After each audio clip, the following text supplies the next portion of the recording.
Untuk tanya jawab disebutkan namanya, kemudian eh, asalnya, kalau dari mana, dari mahasiswa ataupun dari umum.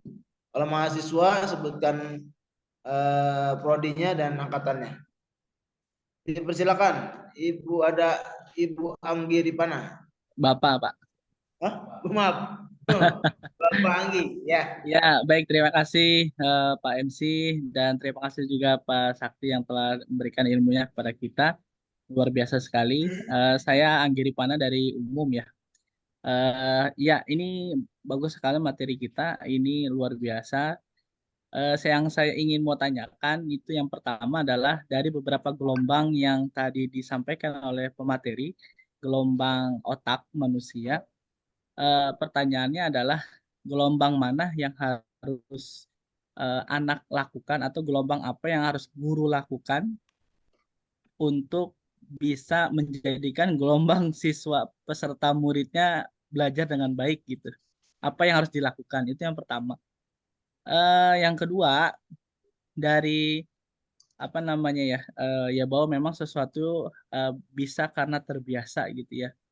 Nah, langkah apa sebenarnya yang harus kita lakukan sebagai guru untuk membiasakan atau apa ya, contohnya salam lah ya kepada guru gitu, menjadikan anak itu biasa mengucapkan salam kepada gurunya. Baik, itu saja. Dan yang ketiga, minta tipsnya dong Pak Sakti terkait bagaimana sih tips menulis yang menjadi penulis yang cepat, baik, kemudian juga ya di apa eh, bisa viral gitu.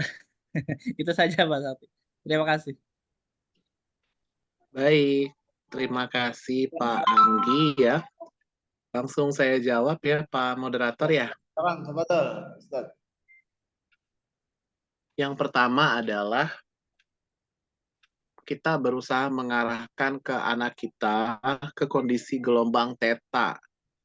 Ya, gelombang alfa, maaf. Gelombang alfa. Kalau theta tuh tidur ya.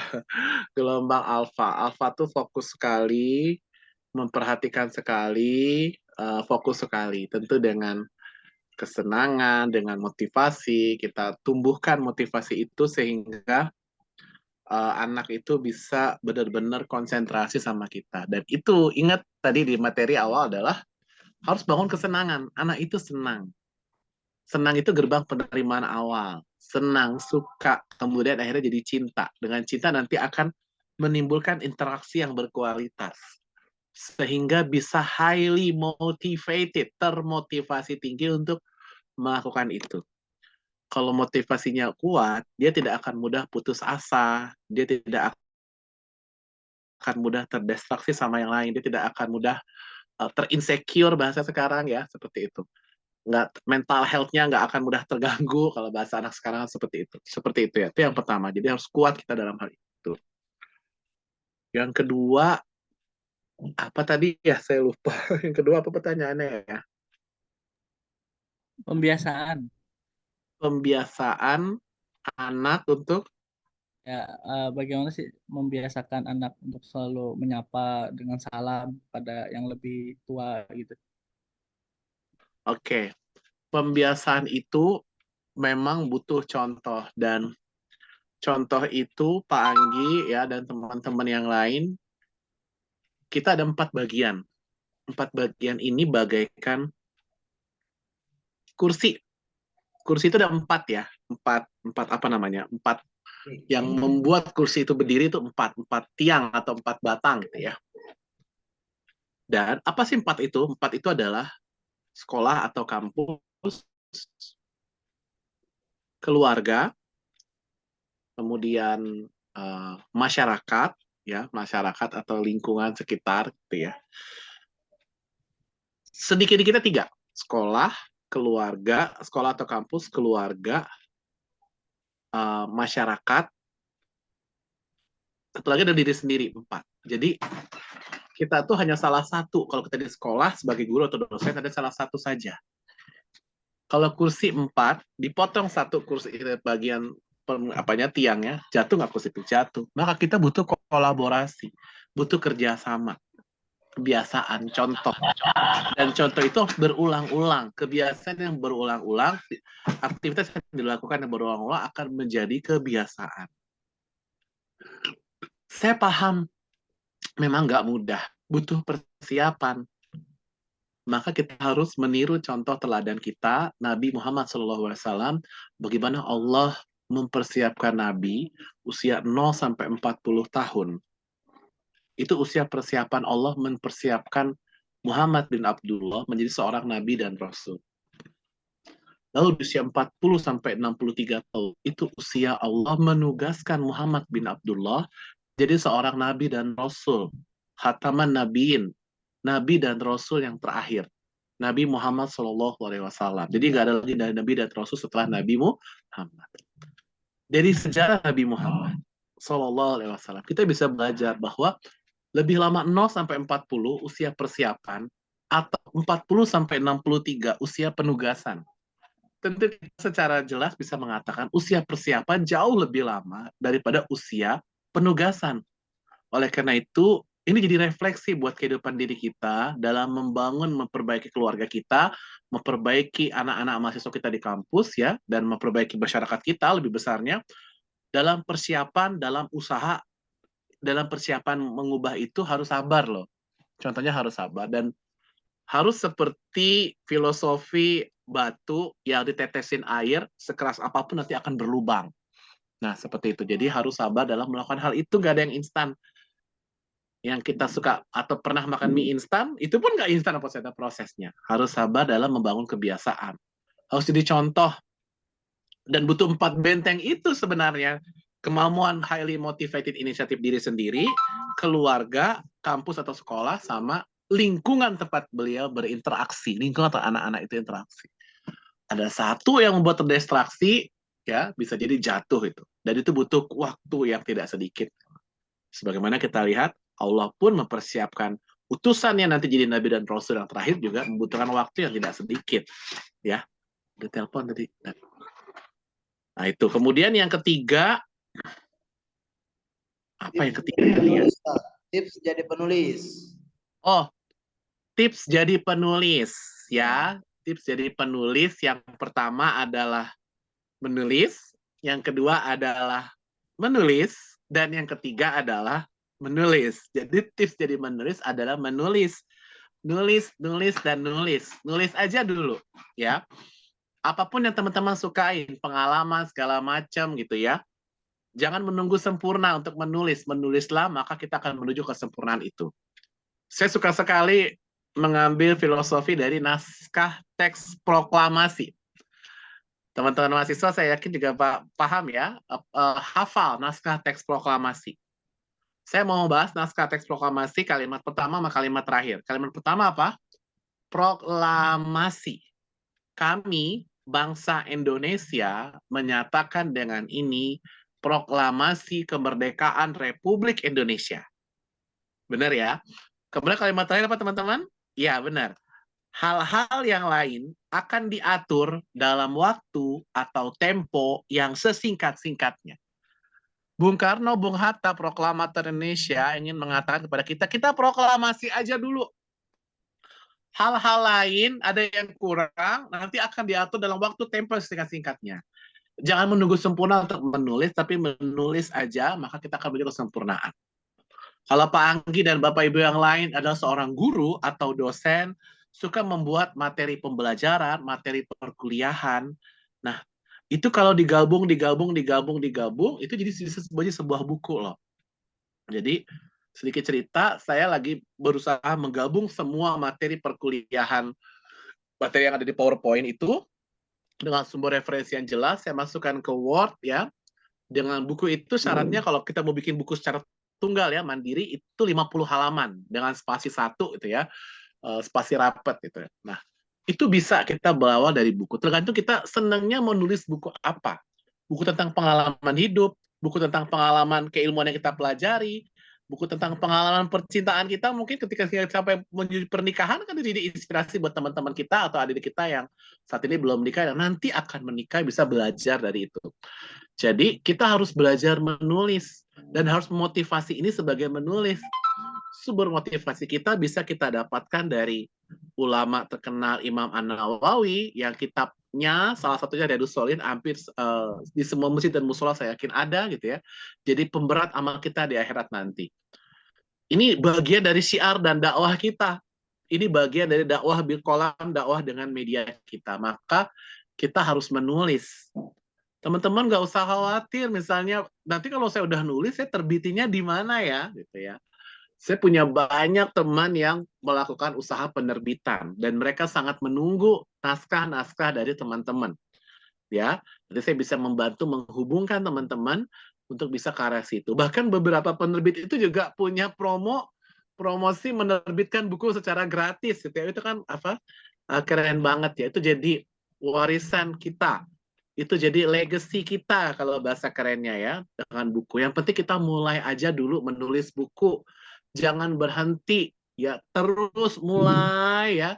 Jangan pernah berhenti menulis buku. Dengan apa? Dengan yang berhenti? Dengan motivasi ke depannya, buku ini jadi kebermanfaatan kita. Buku ini akan jadi amal jariah kita sebelum kita meninggal. Buku ini jadi ilmu bermanfaat kita yang akan membantu kita nanti kalau kita sudah meninggal. Termasuk di YouTube tadi. Kalau buku visual, YouTube audio visual. Kalau kita meninggal, apa yang orang lihat dari kebermanfaatan di channel YouTube kita, itu akan jadi kebermanfaatan, jadi ilmu yang bermanfaat, membantu pemberat amal kita di akhirat nanti. Jadi, kayak slogan Tokopedia, mulai aja dulu. Jangan nunggu sempurna untuk memulai menulis, tapi menulislah. Maka kesempurnaan itu akan datang. Menuju kesempurnaan itu akan kita lalui. Ya, Pak Anggi, terima kasih. Ya, Iya, terima kasih Pak Sakti. Khair, Pak Jazakallah Anggi khair. atas pertanyaannya. Selanjutnya untuk penanya kedua yaitu Bapak Heri Ismail, dipersilakan. Ada Bapak Heri? Assalamualaikum warahmatullahi wabarakatuh. Ustaz, terima kasih atas waktunya. Assalamualaikum warahmatullahi wabarakatuh. Nah, warahmatullahi mengucapkan penyampaian yang luar biasa bagi kami sebagai tenaga pengajar yang masih banyak perlu pembekalan. Maka pada hari ini kami mendapatkan sedikit ya wawasan tentang pendidikan, terutama di zaman sekarang ini, di era digitalisasi. Terima kasih Ustadz. Jadi saya ingin menyampaikan bahwasanya permasalahan pendidikan itu sangat komplit sekali, ya. Terlebih dari siswanya, dari gurunya, dari fasilitasnya, semuanya komplit sekali. Maka semua ini mendukung keberhasilan pembelajaran bukanlah dari siswa aja, bukan dari fasilitas saja, dan bukan pula dari gurunya aja, tapi semuanya harus bersinergi agar menjadi satu kesatuan yang memiliki powerful untuk menuju kesuksesan. Saya sangat tertarik dari pembahasan dokter tadi tentang tingkatan mana sih keinginan kita belajar. Hanya sebagai kebutuhan dan minat ya atau kesenangan seperti itu. Maka apa tipsnya dokter yang bisa diterapkan bagi kami agar diri kami pribadi dan anak-anak kami memiliki minat yang belajar itu menjadi ya kebutuhan ya. Lebih-lebih lagi kalau itu menjadi kesenangan. Apalagi misalnya di pesantren ya. Pelajarannya ya pelajaran bahasa Arab misalnya kan. Ada nahunya, ada sorofnya. Udah nengok bukunya aja udah ini semangatnya misalnya kan. Nah, gimana mau istilahnya sudah terdoktrin bahwasanya ini pelajaran susah loh gitu kan, sehingga ketika bertemu dengan gurunya pun padahal gurunya masya Allah gitu kan wajahnya senyum tapi dia menganggap itu susah juga. Itu yang ingin kami ya sampaikan. Dokter, mohon saran dan bimbingannya, terima kasih. Baik, terima kasih Pak Heri Ismail. Langsung saya jawab ya, Pak Moderator. Ya, memang tidak mudah dalam kita melakukan pemberian motivasi. Tapi motivasi itu memang harus kita lakukan gitu ya. Motivasi itu harus kita lakukan, apalagi ini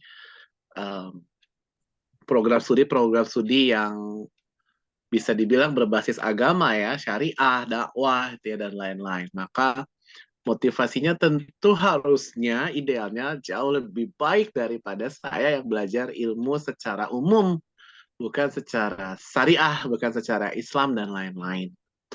Tentu juga bisa dibilang misalnya urgensi bahasa Arab, bagaimana sirah-sirah Nabi, bagaimana Quran dan hadis sangat menganjurkan umat Islam sebagai belajar bahasa Arab sebagai siar Islam kita, siar dakwah kita, gitu kan, seperti itu. Kemudian juga saya sangat merekomendasikan karena saya baru banget menyelesaikan sebuah pelatihan yang namanya Pekerti, dan saya yakin seluruh tenaga pengajar, tenaga pendidik, atau bahasa umumnya dosen gitu ya, itu saya doakan semoga dimudahkan kesempatan, waktu, dan rezekinya untuk mengikuti pelatihan Pekerti itu gitu ya.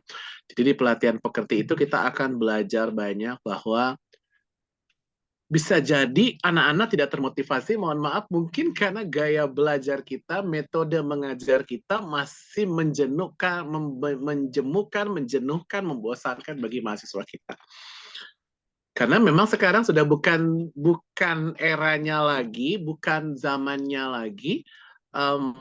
Metode belajar itu adalah full ceramah dari awal sampai akhir gitu ya. Harus ada sesi-sesi yang lainnya.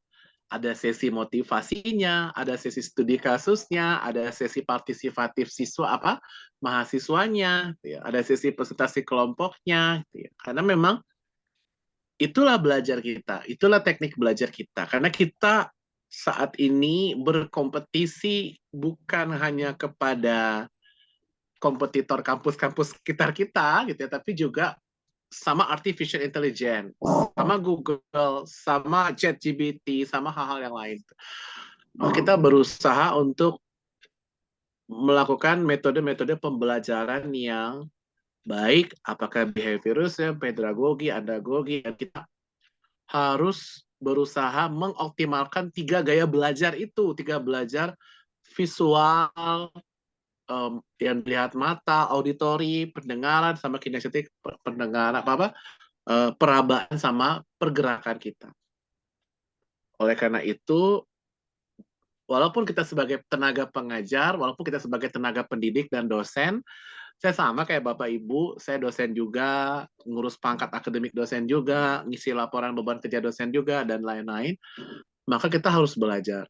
Bahkan saya setelah belajar Pekerti kemarin, ya, 8 hari di Zoom, di Universitas Muhammadiyah Surakarta, saya sampai refleksi diri sendiri gitu ya. Saya saat ini Bapak Ibu menjabat sebagai ketua program studi ya, Kaprodi, mahasiswa sudah selesai tahu ya siapa nama Kaprodinya di kampusnya gitu ya. Saya jadi refleksi, ya Allah gitu ya. Jangan-jangan bahasa ini saya selama ini lembaga salah kali milih saya jadi Kaprodi ya, karena memang ketua program studi itu yang harus tahu bagaimana rencana pembelajaran semester RPS-nya, bagaimana membangun kurikulumnya, kemudian bagaimana membangun model pembelajarannya, studi kasusnya, dan lain-lain. Sehingga jadi refleksi buat kita, karena sebelum saya aktif di dunia dosen, saya memang seorang trainer, motivator yang dunianya ya dunia tidak lebih sekompleks dan terstruktur dari dunia akademisi atau dunia dosen. Tapi saya sebagai seorang dosen, saya sebagai ketua program studi, apalagi harus banyak belajar banyak. Oh kayak gini nih, kayak apa? Bagaimana kita cara belajar kita kepada siswa harus berubah, harus termotivasi. Misalnya bisa ditambah dengan video-video motivasi, atau mungkin Bapak Ibu dosen juga pernah ikut acara, dia ada kayak pretest, post-testnya gitu, ada kayak Kahoot, Mentimeter, quizzes, dan lain-lain gitu ya.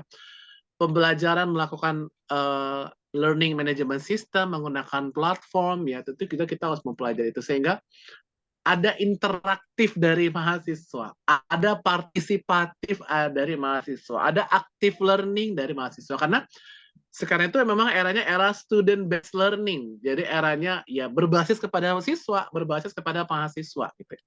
Jadi tadi saya bilang udah nggak eranya lagi ceramah kita dari awal sampai akhir. Jadi ceramah itu bisa di akhir, kita sebagai dosen itu sebagai fasilitator, sebagai klarifikator ya di akhir.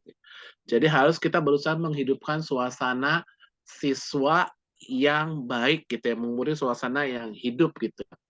Saya paham perubahan ini tidak mudah, tapi kalau ini bisa kita lakukan dengan baik, kemudian juga kita tidak bisa pendekatan belajar public speaking yang menarik, lalu kita juga bisa mengubah belajar PowerPoint kita jadi lebih bagus ya. Tidak, kalau tadi PowerPoint saya tidak menarik ya, tapi ada yang lain yang menarik. Nah, itu bisa mengubah kita dan itu memang butuh proses. Sabar dalam proses persiapan itu, sebagaimana Allah Subhanahu wa Ta'ala sabar dalam mempersiapkan utusannya Nabi Muhammad SAW 40 tahun, lama persiapannya daripada usia penugasannya hanya 23 tahun. Itu ya. Terima kasih. Ya, baik, jazakallah khair kepada dokter yang telah menjawab pertanyaan-pertanyaan dari Bapak Ibu mahasiswa. Di termin pertama kita sudah selesai ya. Kemudian untuk sebelum masuk ke termin kedua, kami akan membacakan dulu yang ada di chat terlebih dahulu. Ya, sini ada Ibu Edliah Nurvita. Afwan izin bertanya, saya Edliah Nurvita, angkatan 6. Tadi kan ada poin tentang jangan paksa anak untuk bisa. Nah, terkadang ada karakter atau tipikal anak yang harus dipaksa dulu baru bisa.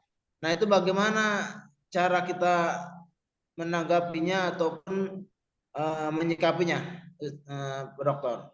Kemudian yang kedua yaitu dari Ibu Nurjana.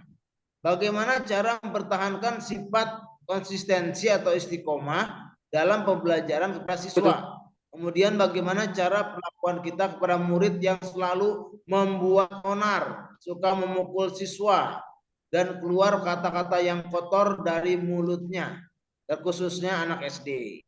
Dan yang ketiga dari Ibu Diana Sajidah, apa alasan Pak Dokter nulis judul buku, beri judul buku tersebut Dokter Siswa? Ya, itu saja yang ditanyakan di dalam chat. Dipersilakan Pak Dokter untuk menjawabnya. Baik, terima kasih Pak Ustadz Ahmad Nurullah. Yang pertama dari Edlian Nurvita. Ya, AKT 6 S1 PAI. Ya, jadi ini sifatnya kondisional ya teman-teman ya. Kita lihat seperti apa. Misalnya gini, kita nggak biasa nih baca Quran sehari 1 juz ya. Rasanya males banget ya 1 juz itu 10 lembar ya. 10 lembar misalnya. 10. Jadi banyak banget gitu ya. Tapi kita ikut misalnya komunitas one day one juice gitu ya, yang lain akhirnya semangat ya, jus 1 holas, jus 2 holas gitu ya. Lama-lama kita akhirnya memaksa diri kita, membiasakan diri kita untuk jadi lebih baik gitu. Jadi kita nggak bisa generalisir seperti itu ya, tapi memang idealnya kalau kita bicara ideal adalah bagaimana kita berusaha menumbuhkan anak itu punya kebiasaan sendiri, punya introspeksi sendiri, punya inisiatif sendiri. Misalnya kalau bangun subuh gitu ya, siap-siap sekolah, dari yang kita bangunin, lama-lama paksa kita bangunin, lama-lama terus kita nasihatin, ya kita kasih contoh, terus kita berusaha menuju ke hal yang ideal yang kita tuju bersama, bagaimana membangun inisiatif sendiri sehingga bangun tidur pagi itu nggak terpaksa lagi, belajar itu nggak terpaksa lagi, nggak harus kamu belajar, kamu kan mau ujian, enggak, tapi harus bangun inisiatif belajar sendiri. Nah, itu yang harus kita usahakan anak-anak itu bisa melakukan itu gitu ya. Bisa jadi dan bisa banget terjadi di awal tuh adalah dengan proses tahu lah cari sendiri karena suruh tugas kok. Tapi kalau tidak ya di mute Daud Zulkarnain, terima kasih. Nah, cari di situ ada buku ya. Jadi harus seperti itu. Jadi tidak menggeneralisir ya. Tapi kalau anak itu bisa dengan sendirinya itu akan baik sekali. Karena memang anak itu kan inisiatifnya berbeda-beda. Ada yang cepat inisiatifnya, ada yang nggak harus dipaksa lagi, ada yang harus didorong dulu, diketok dulu, dijewer dulu, disenggol dulu, dicubit dulu, gitu ya. Nah, seperti itu. Itu yang Edlian Nurvita, ya. Oke, kemudian bagaimana cara konsisten istiqomah dalam pembelajaran kepada siswa? Cara kita perlakuan kita pada murid yang selalu berbuat onar, suka memukul siswa lain dan keluar kata-kata kotor dari mulutnya, terkhusus anak SD. Ya, tentu harus diingatkan, tentu harus dinasehati, terus dikasih pembelajaran. Nurjanah nih, ibu mungkin ya. Oke, kemudian kita perlu panggil orang tuanya. Karena ini bukan tanggung jawab kampus, tanggung jawab orang tua. Anak tuh lebih lama di rumah apa di kampus? Tentu di rumah, bukan di kampus gitu ya. Maka harus kerja sama antara kampus dan orang tua, antara dosen dan orang tua, kemudian antara guru dan orang tua. Terus ada lagi dia di masyarakat, lingkungan gitu. Jadi kerjasama, baikkan kursi tadi. Satu itunya kaki kursi itu dipatahin, jatuh kursi itu. Maka itu harus kerjasama. Anak itu harus kerjasama. Sehingga harus dikasih nasehatin, dikasih contoh, dikasih hukuman kalau melakukan hal yang sama gitu ya. Sehingga anak tuh harus dibangun dia bahwa dia nantinya ke depan menyesal melakukan hal-hal tersebut, membuat onar, keluar kata-kata kotor gitu ya. Nah, itu yang harus kita hindarin, kita contohkan, dan kita butuh kerjasama sama orang tuanya ya, seperti itu. Kemudian Pak Dokter memilih judul buku itu ya. Dokter itu kan menganalisa penyakit orang ya. Dokter itu ini lebih kepada penulis pertama sebenarnya Mas Nugroho ya. Saya mengikuti saja, tapi saya setuju gitu ya. Jadi dokter itu menganalisa bagaimana penyakit orang gitu ya. Siapa namanya, Diana sakit apa, diperiksa, oh tensi darahnya bagaimana, seperti itu. Nah kemudian, nah ini juga seperti itu. Bagaimana kita berusaha jadi dokter siswa, bagaimana kita mengenal karakter anak kita, karakter adik kita, karakter siswa kita, karakter mahasiswa kita, mulai gelombang otak dan berbagai macam potensinya, dan kita berusaha mencari tahu bagaimana strategi pembelajaran yang asli digunakan buat anak, adik, siswa, atau mahasiswa kita. Nah, itu alasan kenapa memilih judul lengkapnya adalah dokter siswa, pembelajaran yang asli digunakan buat siswa. Seperti itu. Oke, sudah ketiganya Pak Ahmad, terima kasih. Ya, jazakallah khair Pak Dokter. Kemudian kita memasuki ke termin kedua, insyaallah, dengan 2 orang lagi ataupun 3 orang lagi. Namun sebelum kita masuk ke termin kedua, kami informasikan untuk hari ini ada hari spesial untuk para pendaftar kuliah Islam Al-Ma'wa, penerimaan mahasiswa baru. Untuk hari ini spesial gratis uang pendaftaran, uang registrasi ya. Nah, untuk itu, untuk para ustadz saja, Bapak Ibu sekalian, bisa diinformasikan kepada teman-teman yang ingin bergabung, yang ingin kuliah di kuliah Islam Al-Ma'wa, hari ini diberikan uang registrasi dan pendaftaran. Untuk itu terima kasih untuk menginformasikan kepada teman-teman Bapak Ibu sekalian. Baik, kita lanjutkan untuk termin kedua, yaitu pertanyaan dari Bapak Ustadz Subowo. Silakan Ustadz. Baik, syukran Ustadz Ahmad. Bismillah, langsung saja. Terima kasih sebelumnya Pak Dr. Sakti.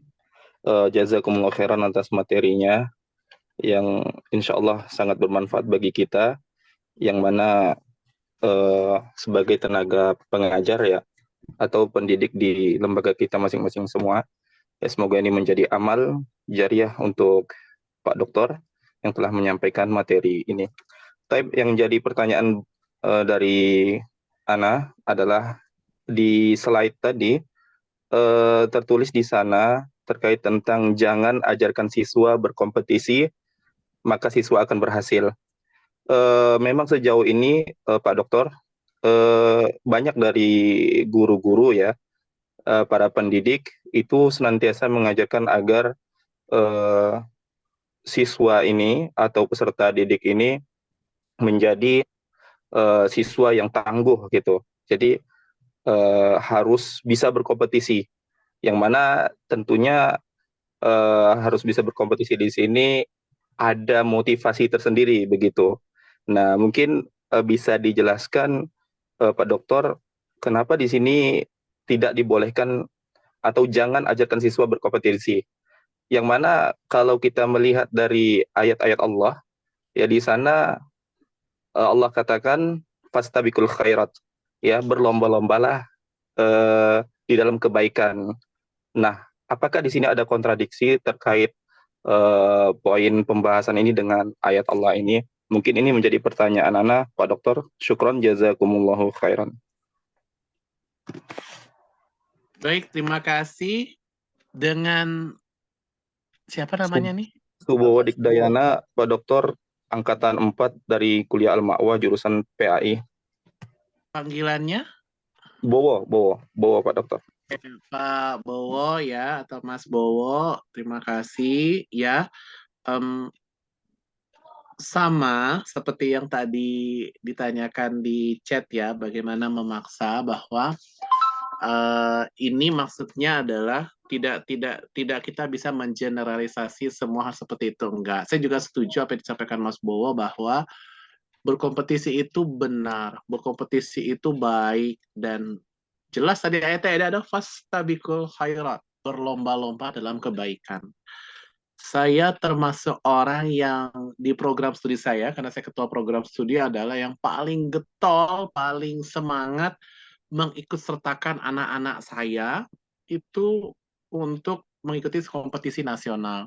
Berkompetisi, dengan berkompetisi, anak itu akan merasa percaya diri, anak itu akan merasa melakukan aktualisasi diri, dan anak itu tidak akan malu, takut, dan gentar menghadapi dalam tanda kutip nama-nama besar perguruan tinggi negeri dan perguruan tinggi swasta lainnya. Dan itu tidak bisa kita generalisasi seperti itu, dan saya setuju kompetisi itu adalah sesuatu hal yang sangat baik gitu ya. Jadi maksud yang tadi jangan anak berkompetisi dalam artian memang ternyata ada juga loh anak-anak yang dia malah tidak percaya diri, tidak berani, tidak siap gitu ya. Anak-anak yang tidak membutuhkan pendekatan kompetisi menghadap ini. Anak-anak yang sifatnya introvert, anak-anak yang sifatnya tertutup, anak-anak yang harus menggunakan pendekatan personal, harus mendekatan motivasinya kita bangun, inisiatif dirinya kita bangun ya, belajar otomatisasi belajar mandirinya kita bangun, itu dengan pendekatan pribadi, pendekatan personal, pendekatan dari keluarga, pendekatan dari kampus sebagai tenaga dosen, orang tua di kampus, pendekatan sebagai masyarakat, dan itu tidak dengan menggunakan kompetisi. Jadi ini tidak generalisasi, jadi ada yang melakukan hal seperti ini. Tapi banyak juga yang harus membutuhkan pendekatan kompetisi, mengasah, melatih apa kemampuan yang dipelajari di perkuliahan, itu kita aktualisasikan dalam sebuah kompetisi, perlombaan. Dan ini kan juga bagus buat siswa, buat mahasiswa, buat lembaga, buat akreditasi. Tentu kalau kita bicara perguruan tinggi dan program studi pasti ada cara dengan akreditasi gitu ya. Jadi ada hal-hal yang harus dengan kompetisi pendekatannya, ada hal-hal yang tidak harus menggunakan kompetisi. Seperti itu sih kalau kita secara dalam mendalami karakter dari anak tersebut. Karena anak macam-macam, ada yang rendah diri, ada yang introvert, ada yang minder, ada yang malu, ada yang penakut, dan lain-lain. Seperti itu, Pak. Terima kasih. Syukron, Pak. Jazakallah, Pak Dokter. Mudah-mudahan bisa jelas dan bisa mengambil benang merahnya. Selanjutnya dari Bapak dari Ustadz Daud Zulkarnain. Silakan Ustadz Daud. Baik. Sebelumnya terima kasih atas kesempatan yang diberikan kepada saya untuk memberikan pertanyaan pada Bapak Dokter. Pertanyaan begini, Pak Dokter. Kita kan selama ini menjadi kesantrian ya kan, dan banyak sekali problem-problem yang kita jumpai di lapangan. Contohnya ya ketika kita menghukum santri yang bersalah, ya menghukum santri yang bersalah, dan dan yang kita jumpai setelah kita menghukum mereka, ya kan, mereka ada yang tidak terima, ada yang istilahnya mengadu sama orang tuanya dan yang lain-lain. Nah, apakah tindakan menghukum bagi santri yang bersalah itu ya yang dilakukan di pondok-pondok itu tidak layak diterapkan ya, atau bagaimana hukuman yang cocok sehingga bisa ya menjadi pelajaran buat anak untuk kembali, artinya kembali kepada jalan yang benar ya. Karena ya kita kan tujuan menghukum santri itu kan tujuannya untuk supaya dia ya tidak mengulangi perbuatan yang kebiasaan yang melanggar, apalagi melanggar syariat, sehingga juga melanggar tatanan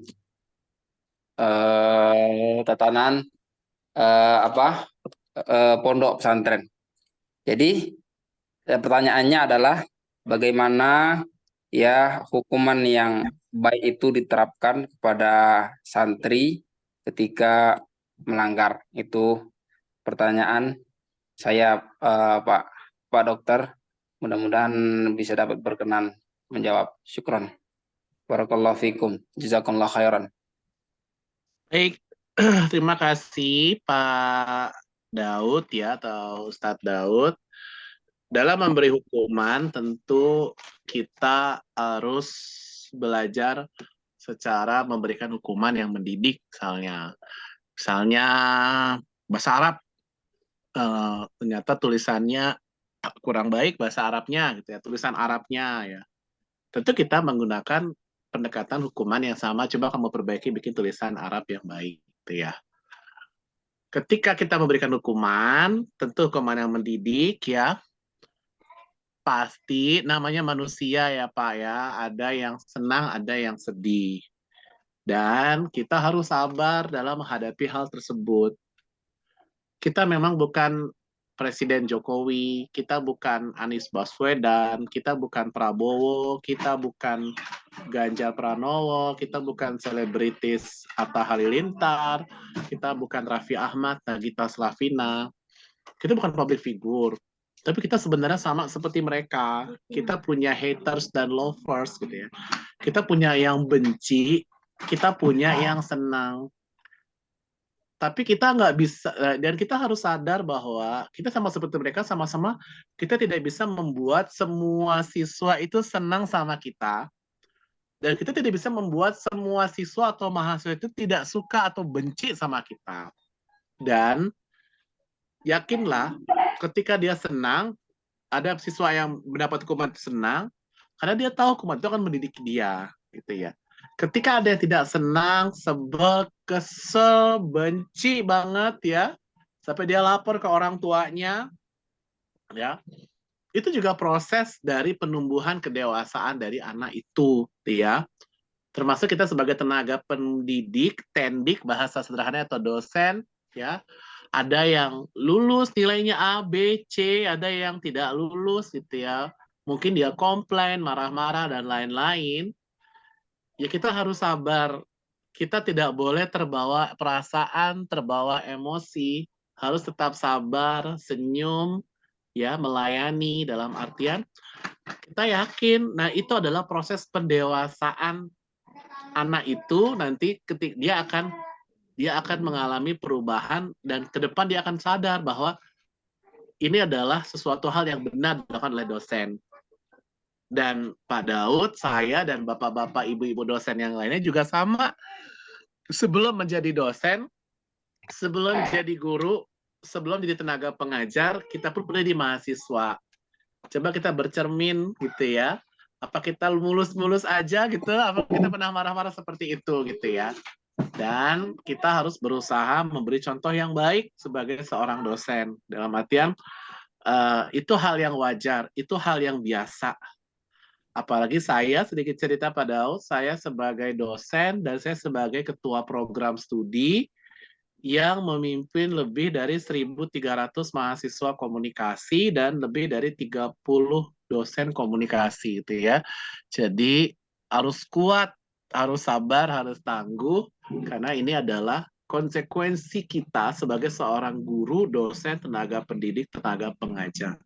Memberikan transfer knowledge, memberikan transfer behavior, transfer attitude, transfer akhlak yang baik. Jadi itu adalah proses yang Nabi pun juga melakukan proses ini ketika Nabi berdakwah. Ada yang mengikuti, ada yang menolak, menentang gitu ya, bahkan mengancam akan dibunuh ya. Jadi konsekuensi risiko kita tidak separah yang didapat oleh Nabi ya. Jadi kita harus sabar.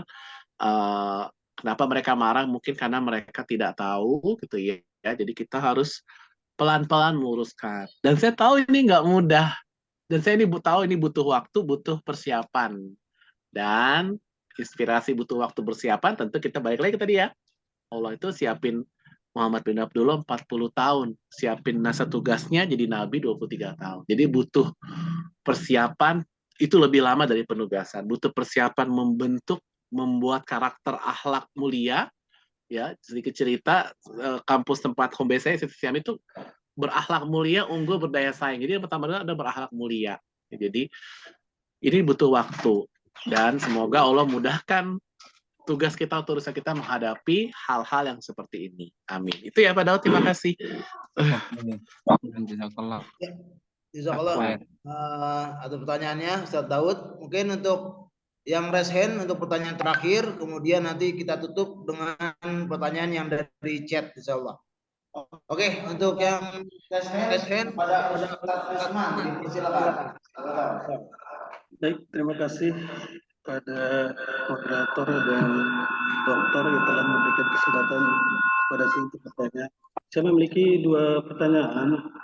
Yang pertama, program atau terapi apa yang harus diterapkan oleh sekolah dan guru dalam mengatasi pengaruh-pengaruh buruk ataupun hal-hal buruk yang dilakukan oleh para siswa, antara lain misalkan kecanduan game online, berkata kotor, kemudian tidak sopan kepada orang tua maupun guru. Yang kedua, kalau Pak Dokter membuat buku dokter siswa, mungkin bisa Pak Dokter bisa menambahkan untuk membuat dokter guru kali Pak ya. Karena saya lihat ada juga guru-guru yang belum bisa memberikan contoh yang baik kepada para muridnya.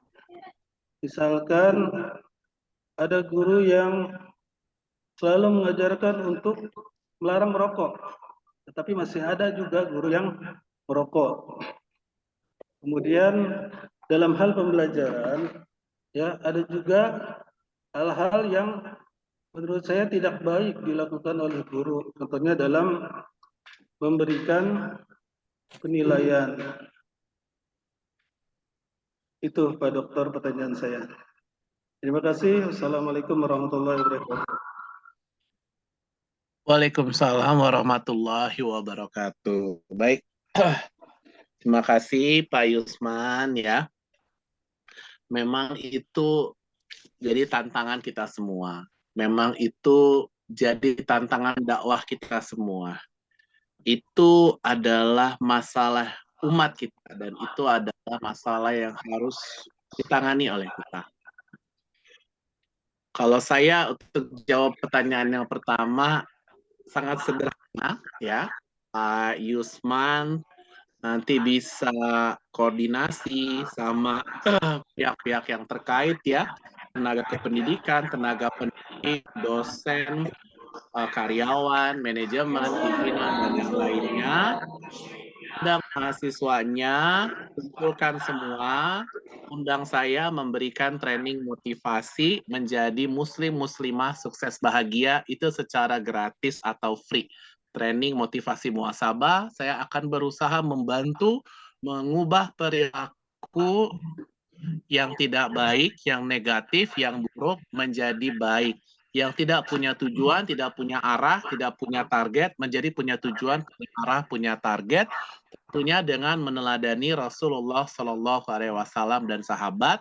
Dan ini sangat diharapkan secara luring atau offline ya, tidak bisa secara daring atau online ini karena harus langsung seperti itu.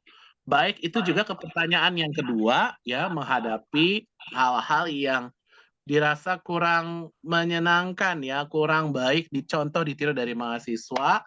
Nanti juga kita bisa berikan lakukan itu kepada guru atau ustadz atau tenaga pengajar atau pendidik atau dosen untuk kita melakukan hal yang sama, training hal yang sama, training motivasi muhasabah yang sama, bagaimana menjadi guru, tenaga pengajar, pendidik, yang dosen yang sukses dan bahagia, sama juga secara gratis, dan itu nanti diadakan teman Bapak Ibu yang menentukan apakah terpisah ataukah digabung antara mahasiswa dan dosen gitu ya. Juga ini juga harus kita lakukan. Kemudian berkaitan dengan metode pengajaran, ini juga membutuhkan keterampilan komunikasi. Keterampilan komunikasi itu bahasa Inggrisnya adalah public speaking, berbicara di depan umum. Ini pun juga saya siap bantu ya.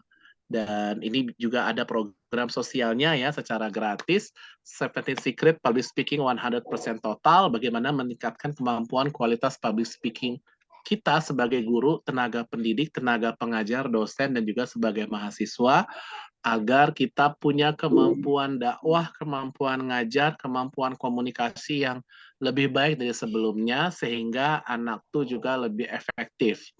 Dan salah satu yang membuat anak itu semangat belajar juga bisa diimbangi dengan games dan ice breaking. Saya pun juga siap memberikan itu secara gratis, luring atau offline ya. Agak sulit kalau online memang. Nah, sehingga semangat belajar, karakter building, team building dari guru, sama dosen, dan sama siswa itu bisa berjalan dengan baik.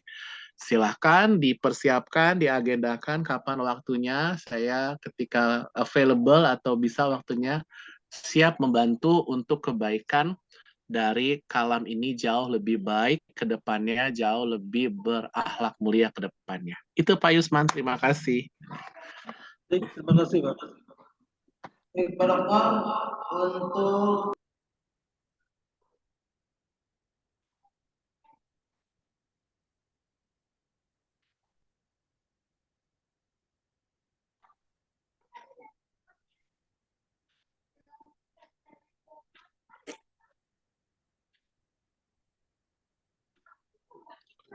Mute Pak.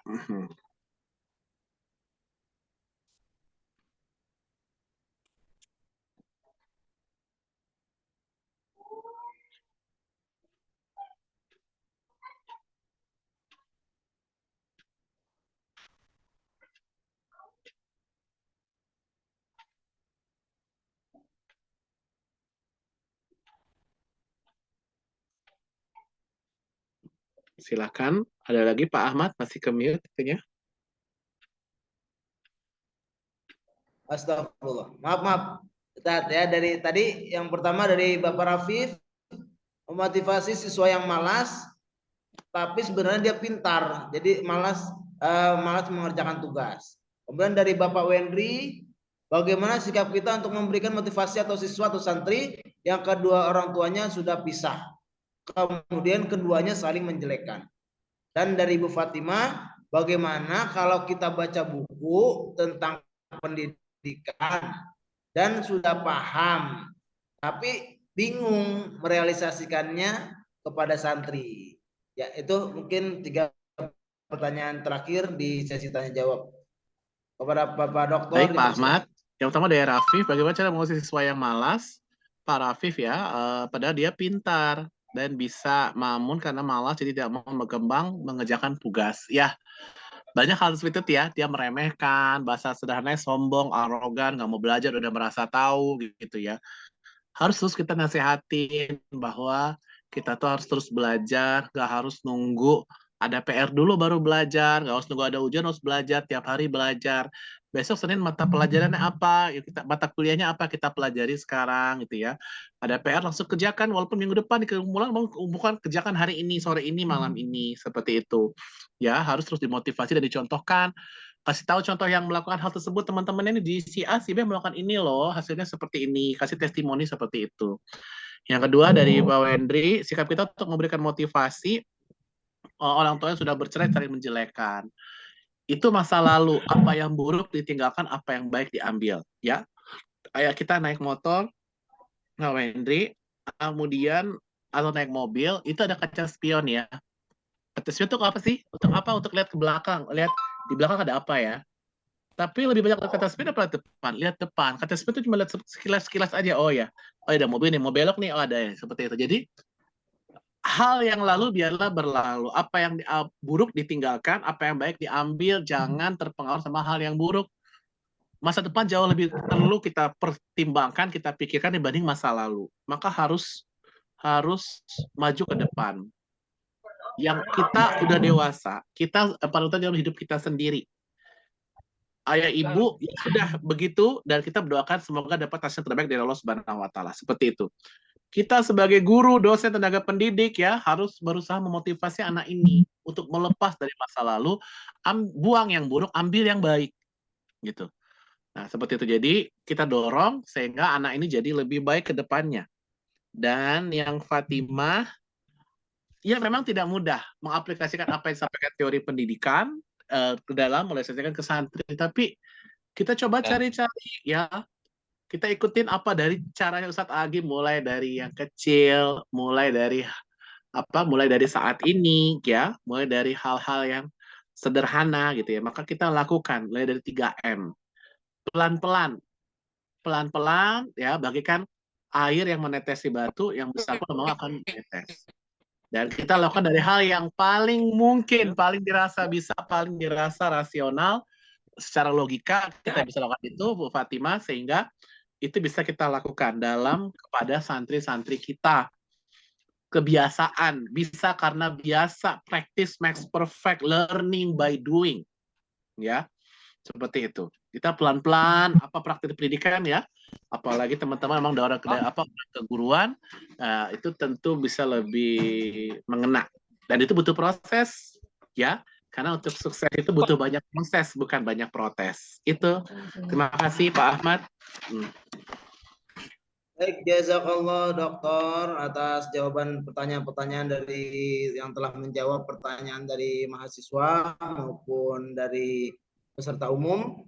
Dan sebelum kita tutup dengan doa, kita dengarkan closing statement dari Bapak Doktor untuk acara kita bedah buku pagi hari ini. Dipersilakan Bapak Doktor. Baik, terima kasih Pak Ustadz Ahmad Nurullah. Hari ini bukanlah hari untuk menyerah, tapi hari ini adalah hari untuk mencapai semua cita-cita. Yakinlah, di balik kesulitan ada kemudahan. Di balik kesulitan ada kemudahan.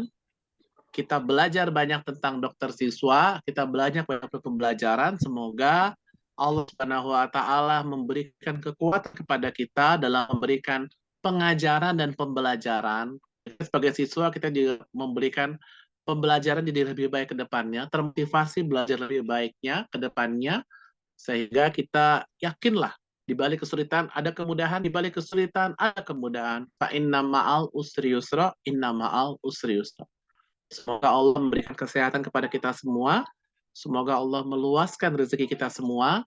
Semoga Allah mempermudah urusan kita, termasuk semoga Allah selalu menyemangati diri kita untuk semangat menuntut ilmu kapanpun, dimanapun, sampai maut memisahkan kita sampai Allah memanggil kita. Yakinlah, dengan kita banyak menuntut ilmu, di masa akan datang ilmu itu akan mempermudah kehidupan kita. Itu Pak Ahmad Nurullah, terima kasih.